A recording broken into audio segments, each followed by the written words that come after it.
Last weekend, I gave what I think of as a teaching homily, and where I used the readings kind of as a springboard to teach about an article of our faith. And last weekend it was about original sin. And I don't do it very often, and I said that, but I find myself doing it again this weekend, just being led to that.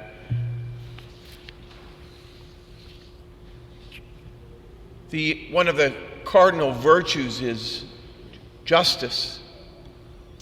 And justice is simply rendering to a person what is her or his due.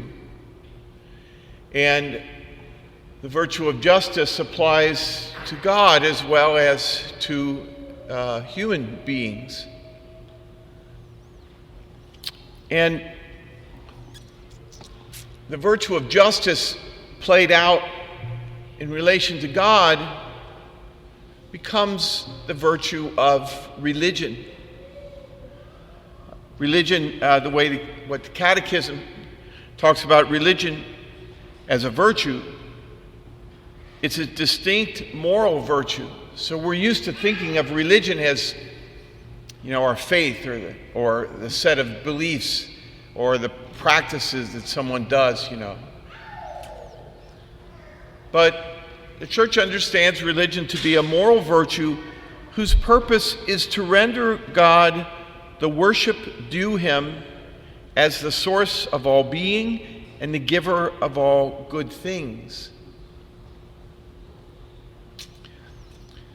And justice, of course, is a kind of an intellectual thing. But with religion, when we talk about worship, we're moving out of our heads, so to speak. We use our bodies and our voices. It involves our emotions a little bit.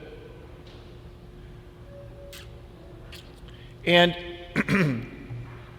from religion, then, from this virtue of religion to, I would say, help us practice it, comes one of the gifts of the Holy Spirit called piety.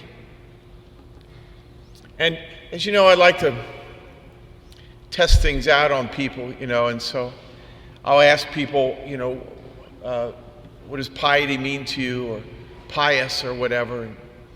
A few times, just here and there, I ask people, give me a gesture that shows piety, or pious. And it's amazing how some things must be built into us, because so many people go like this, And we tend to think of someone who's pious, who's really good and prays a lot or whatever, But that's not really what the Church understands the gift of piety to be. In the novena to the Holy Spirit, the different gifts are there's kind of an explanation of each gift each day. And piety, the gift of piety begets in our hearts a filial affection for God as our most loving Father. And so, from the intellectual virtue of justice to the more human act of religion, now comes this gift, this act of piety. Piety becomes it's a filial affection, involves our affect, our hearts. It's an act of love for God as our Father. It's an act that sons and daughters do, And so it's an affectionate act. It's a loving act. It's not a fearful, if I don't do this, I'll go to hell act. It's not I'll impress him with all the good things here act. No, it's an act of love. I do this because I love God. I pray because I want to be close to my Father. I want to talk to him, et cetera, et cetera. But this gift goes on. This gift of piety is not just filial affection for God as our Father, but we can start listing things that depend upon it or logically fall from it. For instance, God's name. God's name, of course, is holy, and so we respect God's name. But the gift of piety moves us not just to respect God's name, but to love God's name. And this really is kind of a human act, I always think about how many popular songs are named a woman's name, I remember, it's a little aside, but this was brought home to me when I was growing up. My father was an entertainer, and he always claimed to know 5,000 tunes. And he kind of had a standing offer. Anyone who could name a tune he couldn't play, he would buy their dinner at the restaurant, or something. To my knowledge, he never paid off. And I would come home with someone and introduce them, I'd say, "Hey, Dad, this is Ramona." And he'd go to the piano and start playing Ramona. Did you know there's a song named Ramona? There's this, or Marie was another one or something, I used to think I should find somebody with a really strange name to stump him, to come home. But piety, because we love God, we love God's name. And then persons and things consecrated to him. And so clergy or sacred vessels or vestments, churches, that these things, we love these things because we love God. It's an expression of our love for God, our love and respect for these things, You might remember a story in the book of Daniel. You remember Nebuchadnezzar conquered Israel, and he was the cause of the exile. Well, Nebuchadnezzar's, at one of the times when he brought everybody to Babylon, he brought all the sacred vessels and everything from the temple. But in the story, Belshazzar, Nebuchadnezzar's son, has a big party and decides it will be a good idea to use this sacred vessels for his party. And so he brought out and they all drank wine and whatever from these. And that's when the hand shows up and starts writing on the wall to him to tell him that his kingdom was coming to an end, that it would be divided, that he was weighed in the scales and found wanting, as Daniel prophesied. And this is where the word sacrilege comes from, And it's not just a matter of respect. Yes, even we expect people to respect these things of God. But for us, it's a matter of love, I remember as a kid, you guys probably didn't do this, but we were worse than you.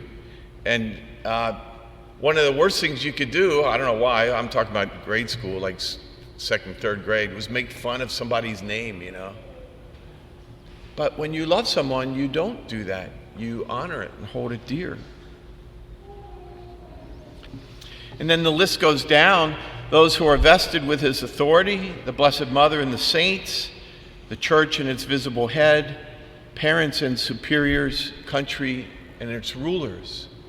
Paul says all authority comes from God. And so you can see in kind of a descending order all these things that come from God or have God's authority. Piety begets in us a respect and some sort of love for those things, And then it goes on, he who is filled with the gift of piety finds the practice of his religion not a burdensome duty, but a delightful service. Where there is love, there is no labor. This woman in the first reading didn't have to do anything for Elisha. But he was known as a man of God, as a prophet of God. And so it began by them offering him a place to stay. Think about it, in those times, there were not hotels and whatever else, So you were dependent upon someone's generosity. So he stayed there, he came to stay there, and finally, let's make a place for him that when he's here, he can stay. And it was not because he was such a great guy, they liked him a lot, he was entertaining or something. He was a man of God. And out of love for God, they were hospitable to a man of God. Or Jesus, he says in the gospel, whoever receives a prophet because he is a prophet, whoever receives you receives me because I sent you. And whoever receives me receives the one who sent me. And so it gives a very different picture of religion.